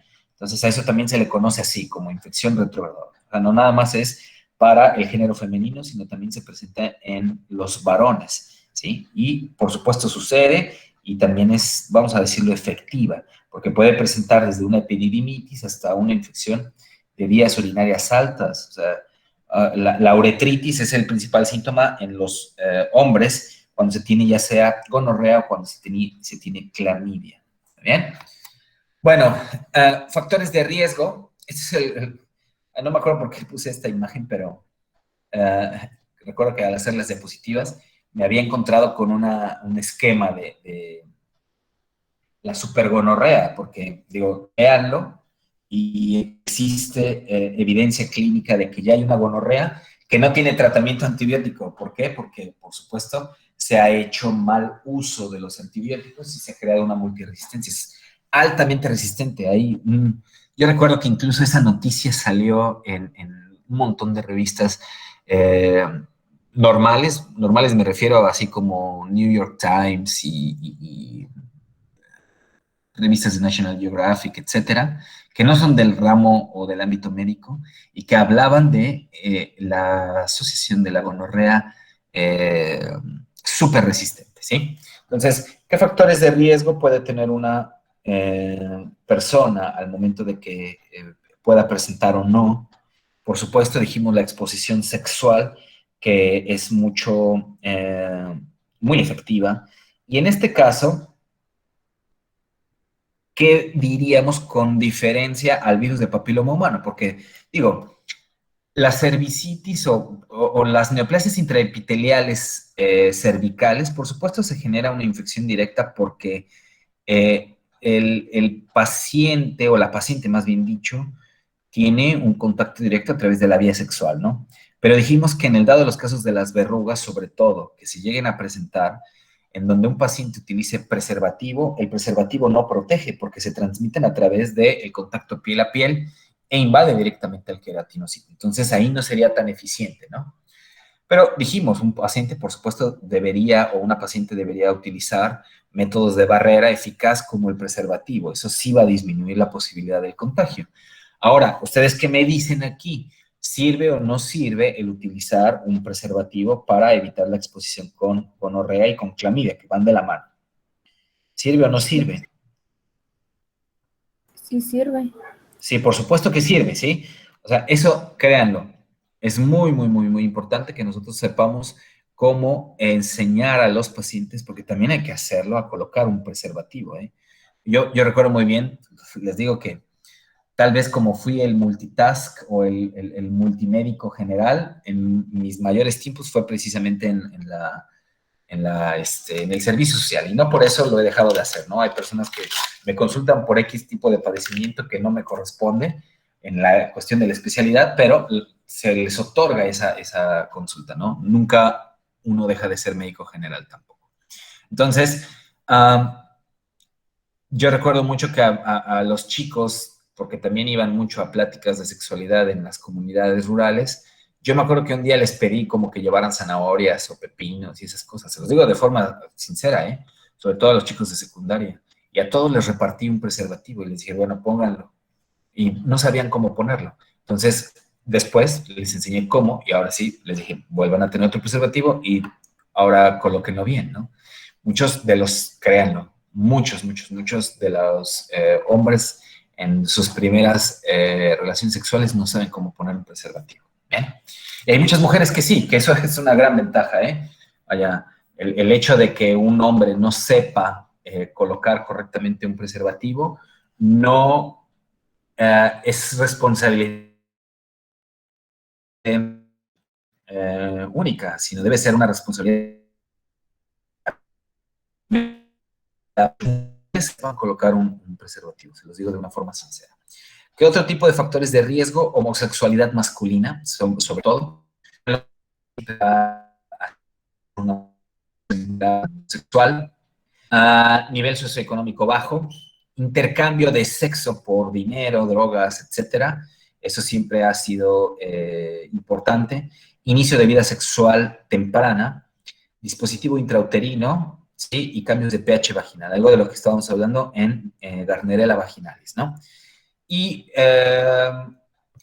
estas en realidad van a mantenerse con todas las enfermedades genitourinarias que vamos a estar viendo, ¿no?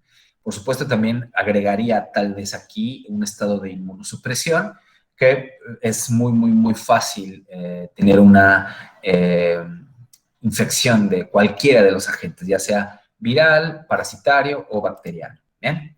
Entonces, vamos a ver qué tipo de manifestaciones clínicas tienen las pacientes y los pacientes, porque se pueden hacer divisiones de si se presenta en el género femenino, en el masculino, a nivel neonatal y como una gonorrea diseminada, ¿no? Entonces, antes de entrar en todo esto, ya se los he dicho, tal vez es una pregunta de examen, de las, ya saben, de las de asociación que les he mostrado, como de las siguientes recomendaciones, cuál le daría o cuál no le daría a su paciente. Y siempre hay que investigar tanto antecedentes de enfermedades de transmisión sexual como asociación en ese punto de otra enfermedad de transmisión sexual. O sea, está totalmente justificado el hecho de que si yo encuentro a una paciente con gonorrea, tenga que investigar clamidia, tenga que investigar sífilis, tenga que investigar VIH, etcétera, etcétera. Bien, hay que investigar si la paciente ha tenido tratamiento previo o los mismos antecedentes de las enfermedades de transmisión sexual. Si la pareja ha tenido sintomatología, eso es muy importante, y si utiliza anticonceptivos, ¿cuáles? ¿Sí?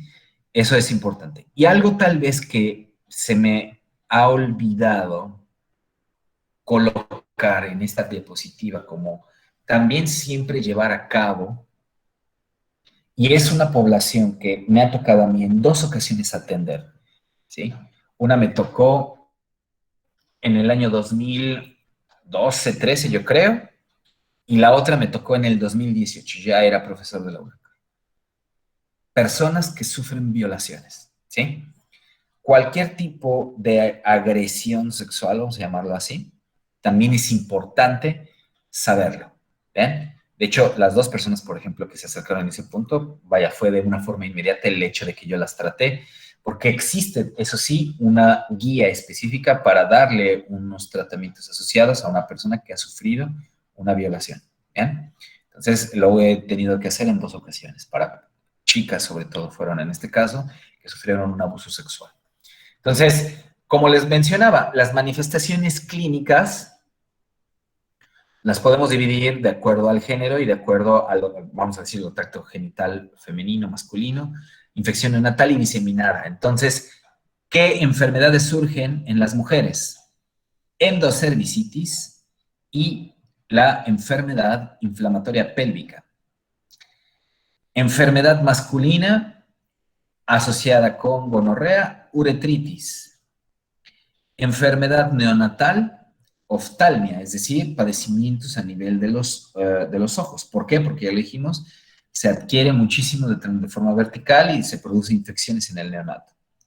Y de forma diseminada, la más importante es la tenosinovitis, ¿ok? Entonces, estas son las enfermedades que provocan en la gran mayoría de los casos la gonorrea. ¿Podríamos hablar de otras? Sí, pero esas son las más importantes. Entonces, vámonos a explicar las enfermedades del tracto genital o genitourinario femenino. Entonces, si yo hablo de que una paciente tiene gonorrea, el sitio más probable en donde lo tenga es en el endocervix. No hay ninguno otro, ¿bien? Más o menos estaríamos hablando entre el 80 al 90% de los casos de gonorrea en una mujer. Es decir, va a generar cervicitis, ¿sí? El siguiente podría ser la uretra. El siguiente es a nivel rectal. Y fíjense, hasta en un 10 a un 20%, que en la mayoría de los casos debido a sexo oral es precisamente producido o la sintomatología a nivel de la faringe. ¿Bien? Dan faringitis. O sea, si les hubiera hecho la misma pregunta en el examen y hubiera incluido a gonorrea también da infección a nivel faríngeo y la misma sintomatología de lo que hemos estado hablando. Bien. Entonces, cuando una persona, género femenino estamos hablando, tiene gonorrea y tiene una infección a nivel del endocervix, que es lo más probable, entonces el cuello uterino, en términos generales, va a tener un proceso inflamatorio. Esos síntomas, por supuesto, van a estar asociados por la fisiopatología que les acabo de explicar a secreción. Dijimos que lo más importante es que hace una descamación y llega a un buen número de células inflamatorias o inmunológicas. Entonces, este tipo de pacientes tienen una secreción vaginal que es delgada o de características delgadas y sobre todo purulentas. ¿Bien? Puede existir, por supuesto, también en esta asociación del cuello uterino sangrado, que el sangrado es intermenstrual, o sea, no corresponde a los ciclos femeninos, y también puede tener la aparición de disuria. ¿Qué dijimos que es disuria, chicos? Dolor al orinar. Sobre todo ardor, más ardor al orinar, o sea, dolor, ardor al orinar, ¿bien? Tenemos dispareunia. ¿Qué dijimos que era dispareunia? Dispareunia, perdón. Dolor al tener relaciones sexuales. Muy bien, coito doloroso, ¿ok? Y puede tener también dolor abdominal bajo. De hecho, dentro de las exploraciones que nosotros hacemos para las pacientes, tenemos que hacer una exploración bimanual. No recuerdo si la tengo aquí o más adelante de cómo se debe hacer una exploración bimanual, ¿bien? Entonces, si una persona ya está teniendo dolor abdominal bajo, ahí sí, y asociado sobre todo con gonorrea o con secreción vaginal purulenta, entonces, el siguiente punto es descartar enfermedad inflamatoria pélvica. Sí o sí, ¿eh? Digo, no hay que meterle al quirófano de forma inmediata, hay que darle tratamiento antibiótico, pero sí hay que descartarle una enfermedad inflamatoria pélvica porque ahí sí puede terminar en una cirugía de urgencia o también puede terminar en una histerectomía esa paciente. Muy bien, a mí me ha tocado muchas veces. Bien, entonces vamos a ver qué pasa con la cervicitis. Lo que ustedes están viendo es en realidad una cervicitis gonocócica o gonocóxica. Se puede pronunciar de las dos formas porque mucho la literatura en español lo coloca como gonocóxica, ¿sí? Como con doble C. Pero también se dice gonocócica. Entonces, las dos formas están correctas. Entonces, muchas de las pacientes en un principio pueden ser asintomáticas y únicamente tener el flujo. ¿Bien? Ya después, si se va pasando de una temporalidad moderada, o sea, si va avanzando, entonces sí la paciente puede no nada más reconocer la descarga vaginal, sino que sí puede progresar a una sintomatología de dolor, disuria, dispareunia, lo que acabamos de hablar. ¿Bien? Entonces, la enfermedad inflamatoria pélvica que aquí se puede asociar es alta y sobre todo puede ser silenciosa en las pacientes. Una de las asociaciones en porcentaje que puede ocurrir para una enfermedad inflamatoria pélvica, más o menos entre el 10% de las pacientes que tienen gonorrea pueden llegar a eso. ¿Bien? Así es que hay que tenerlo muy en cuenta. Secreción purulenta o mucopurulenta. Únicamente pus o, aparte de eso, tiene una gran consistencia mucosa. El cérvix es muy friable. ¿Qué significa eso? Que es muy lábil. Al momento de que se manipula, que se le coloca un citobrush, que se le coloca una espátula para realizar algún tipo de cultivo de secreción, o inclusive se manipula de forma bimanual, eso puede llegar a sangrar. Eso habla de la friabilidad. Y sensibilidad al movimiento cervical. Se conoce como sensibilidad en forma bimanual porque se coloca una mano a nivel de la pelvis superior, al nivel del promontorio superior, y una mano se introduce a nivel vaginal, se moviliza y eso genera dolor, ¿sí? Entonces, eso es altamente susceptible de enfermedad inflamatoria pélvica. Por supuesto, se tienen datos de plenitud y sensibilidad de anexos. ¿Qué es eso? Pues sensibilidad o masas anexiales. Implica el hecho de que al momento que se puede llegar a desplazar el cérvix o al momento de que se palpa profundamente puede generar un dolor en los anexos. ¿Cuáles son los anexos? Pues principalmente los ovarios, los que pueden llegar a tener una inflamación severa. ¿Bien? ¿Qué más tienen? Dolor en hipogastrio. Eso, recuérdenlo, toda paciente con una secreción purulenta, toda paciente, toda, estamos totalmente obligados a hacer una exploración bimanual. Por supuesto, descartar enfermedad inflamatoria pélvica. Siempre, cualquier secreción purulenta a través de vagina, hay que hacer todo lo que sea necesario, por supuesto, iniciar antibióticos, pero todo lo que sea necesario para que se descarte enfermedad inflamatoria pélvica. ¿Bien? Y algunas de las pacientes, por lo mismo, pueden tener asociación de dolor lumbar. Y obvio, conforme va avanzando, todos los síntomas de enfermedad sistémica. ¿Cuáles son esas enfermedades? Bueno, síntomas más bien dicho, fiebre, dolor muscular, náusea, vómito inclusive que puede tener, ¿no? ¿Qué es entonces una enfermedad inflamatoria pélvica? ¿Sí? La enfermedad inflamatoria pélvica incluye que las pacientes tienen una asociación de dolor abdominal bajo, ¿bien? Y aumenta considerablemente el flujo vaginal o el flujo uretral, cualquiera de las dos situaciones. Las pacientes aquí sí se quejan muchísimo de disuria.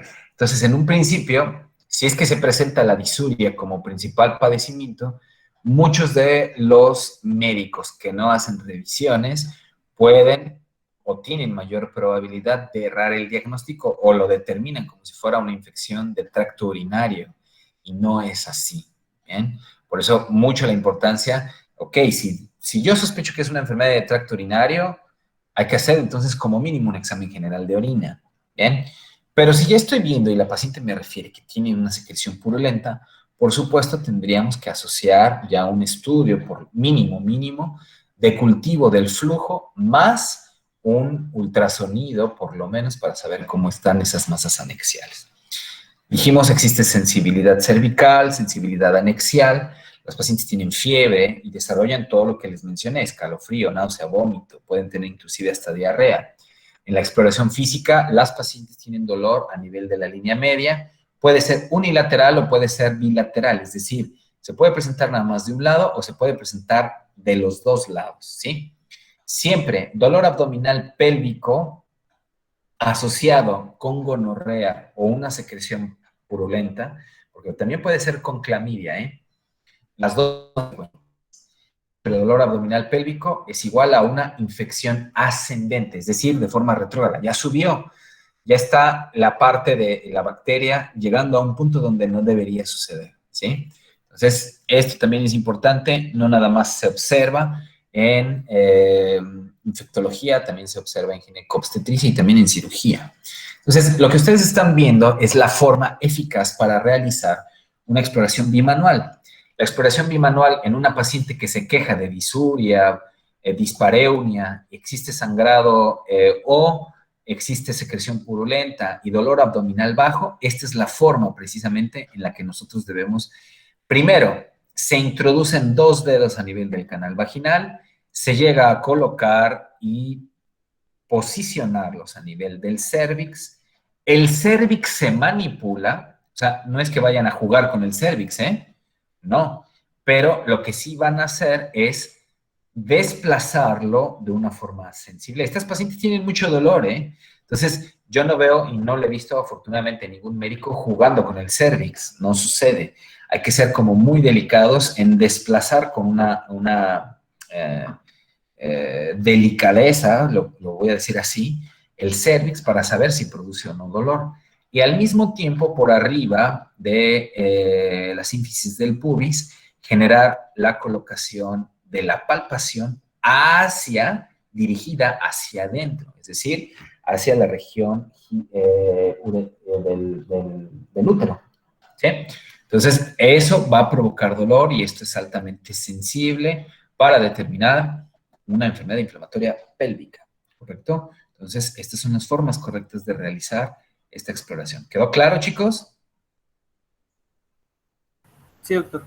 Sí. Muy bien. Ahora, algo que puede suceder, sucede más en las mujeres que en los hombres, pero puede suceder igual. Vuelvo a repetirlo, tal vez las pacientes femeninas son mucho más recurrentes en este tipo de síndrome. ¿Bien? Se conoce como síndrome de Fitz-Hugh-Curtis. ¿Qué implica el síndrome de Fitz-Hugh-Curtis? Tiene una forma ascendente de proceso inflamatorio, en donde no nada más llega hacia el útero, sino va ascendiendo, ascendiendo, ascendiendo.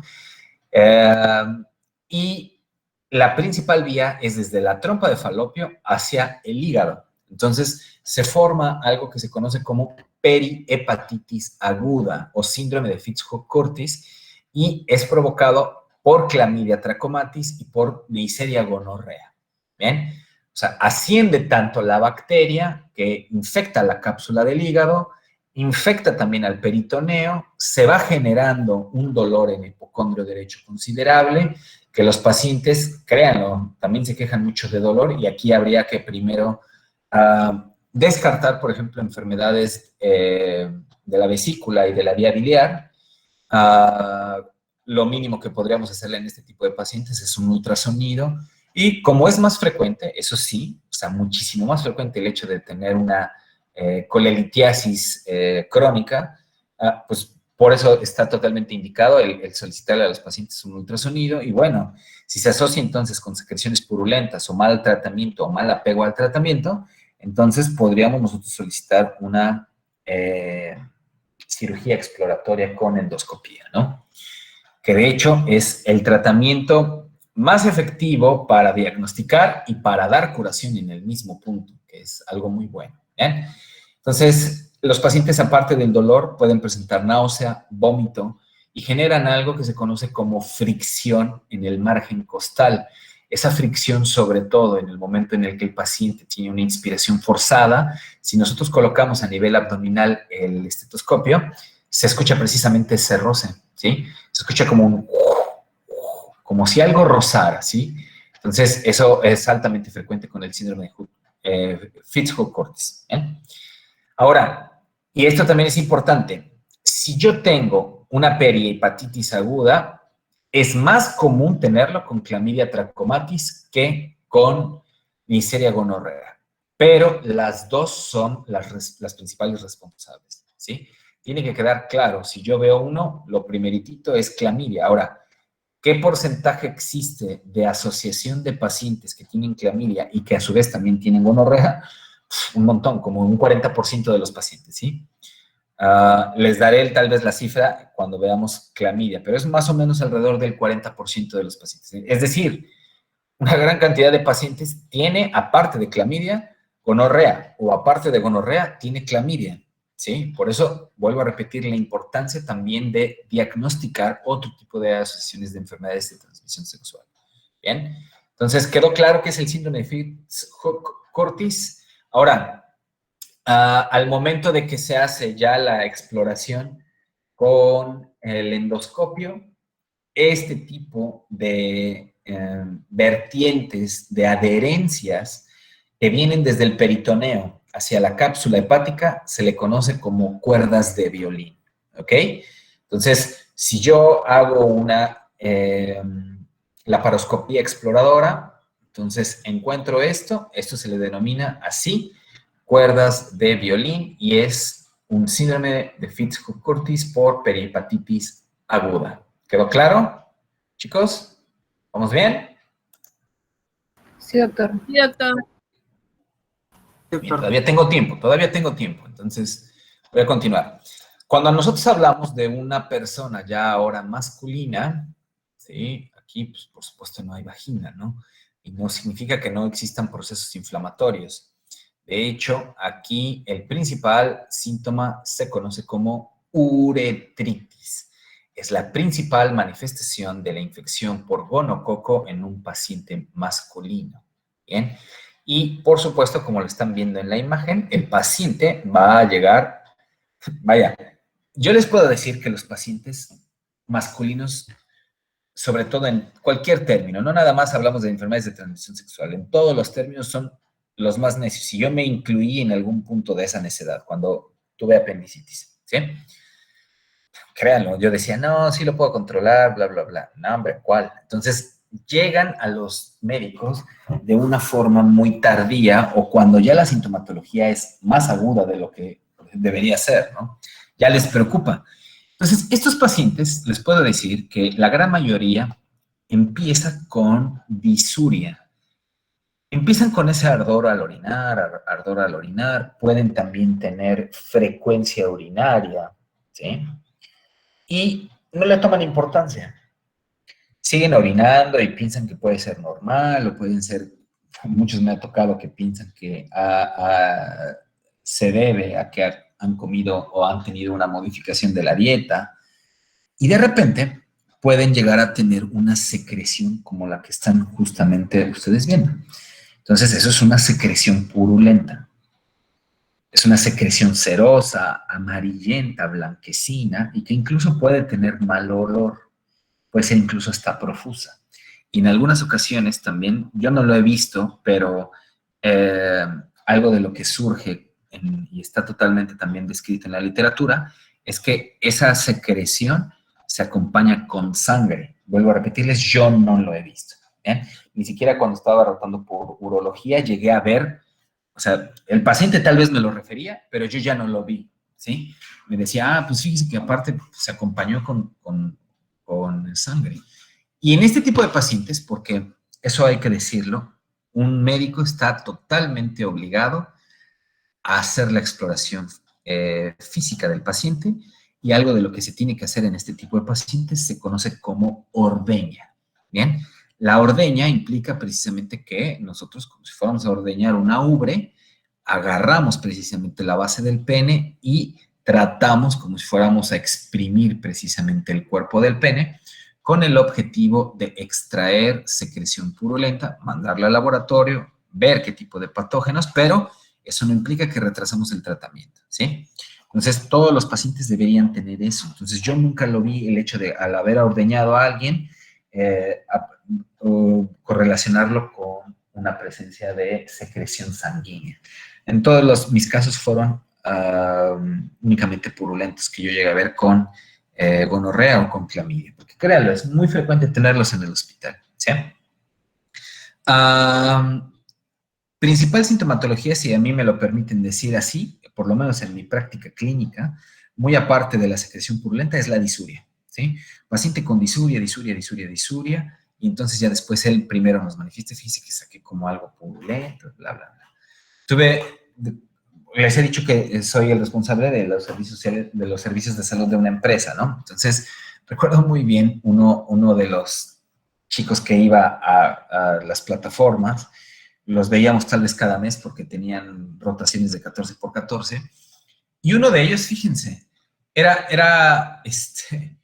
tomaba como pretexto a la empresa para llegar antes a Ciudad del Carmen. Él es de Cosamaloapan, Veracruz.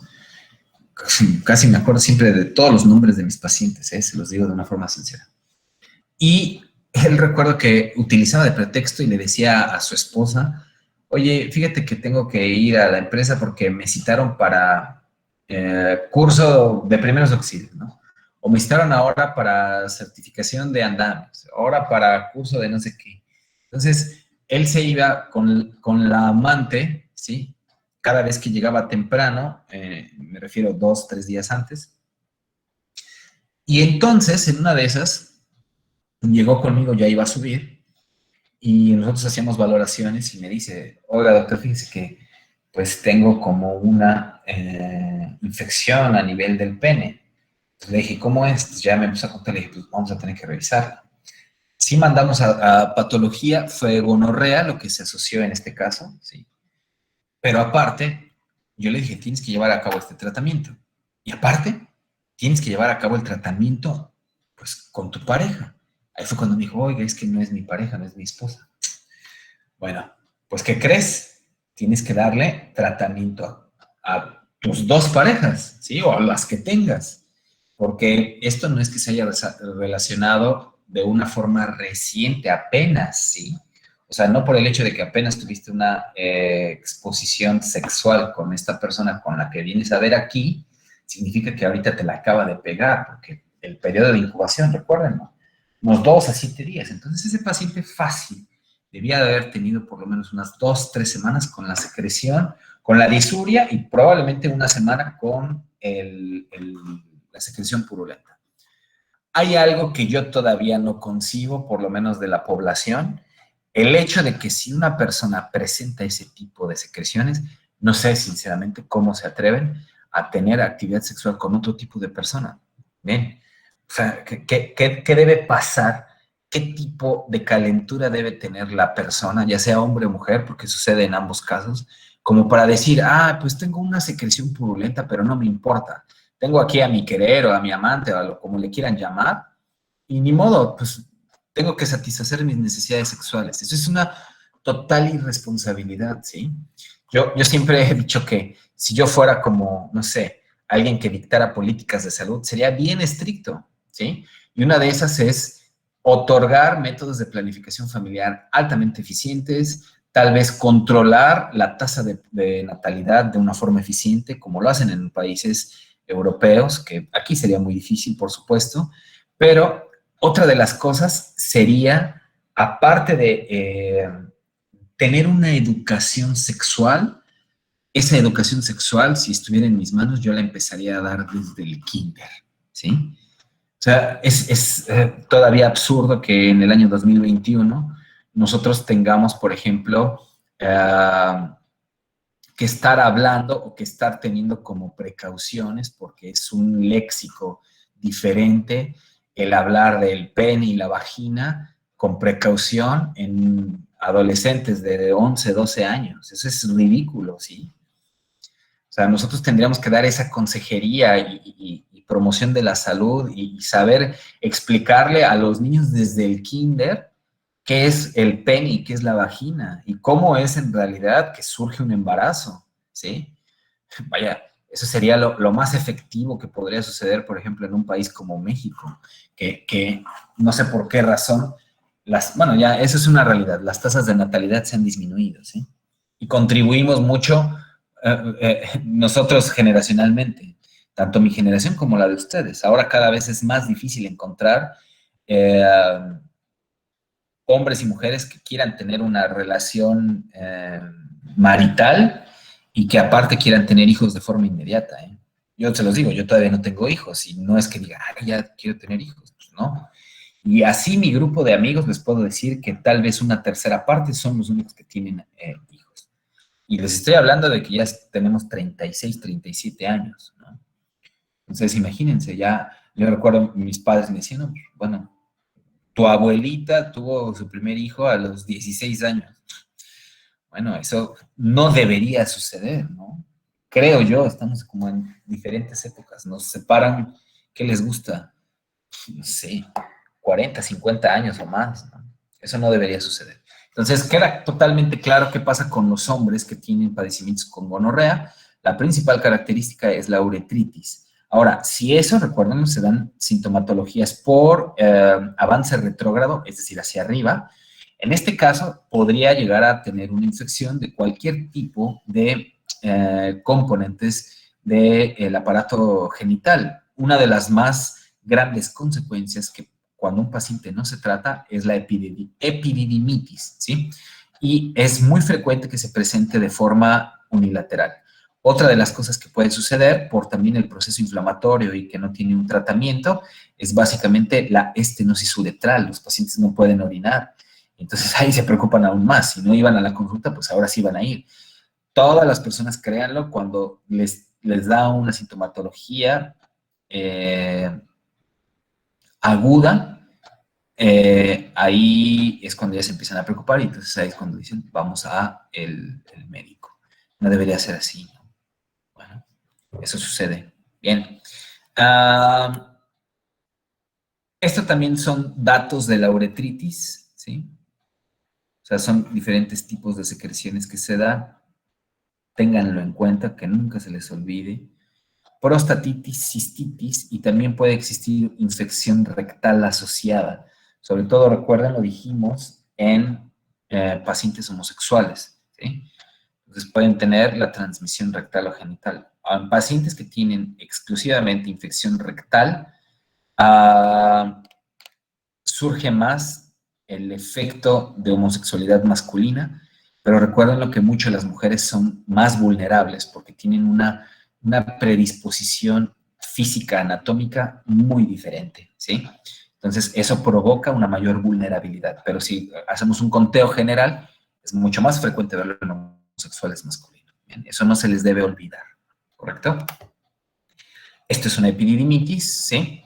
Muchos de los pacientes que llegan a tener esa afectación empiezan con un dolor y empiezan inclusive hasta con procesos inflamatorios a nivel inguinal, es decir, linfadenopatía. Y por supuesto, muchos de ellos podrían llegar a requerir una cirugía, ¿sí? Entonces, así es como se presenta un paciente con epididimitis, ¿bien? Entonces, vamos a dejarlo acá. Y para mañana vamos a continuar con todas las otras manifestaciones que existen. Nos toca la neonatal, la sistémica. Vamos a ver el diagnóstico, el tratamiento, y de ahí nos vamos a seguir con clamidia, que va mucho de la mano. Todo lo que acabamos de ver también se puede repetir con clamidia, solo que hay algunas particularidades que hay que diferenciar, ¿correcto? Entonces, chicos, ¿dudas o preguntas hasta el punto o hasta este punto? ¿Vamos bien? Sí, Creo doctor. que vamos Sí, bien, ¿no? doctor, todo bien. Todo bien. Vamos a buen ritmo. Así es que les pido por favor que lean. Hoy, digo, ya saben, a veces me da como la loquera, hoy ya tenemos, y ayer también tuvimos puntos, digo, si me van a decir, no dio tantos, bueno, vamos a estar dando, que esa es la importancia de que lean, y no nada más lo hagan por los puntos, sino por tratar de entender mejor la materia. ¿Bien?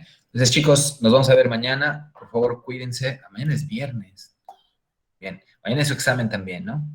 Mañana no les voy a quitar mucho tiempo. ¿Qué hora es el examen? A las 4. Bien. Ya van a estar totalmente relajados o no lo sé, para mi clase. Así es que tengan mucho éxito para mañana, chicos, ¿sí? Cuídense mucho. Gracias, doctor. Igualmente. Gracias, doctor. Nos vemos mañana.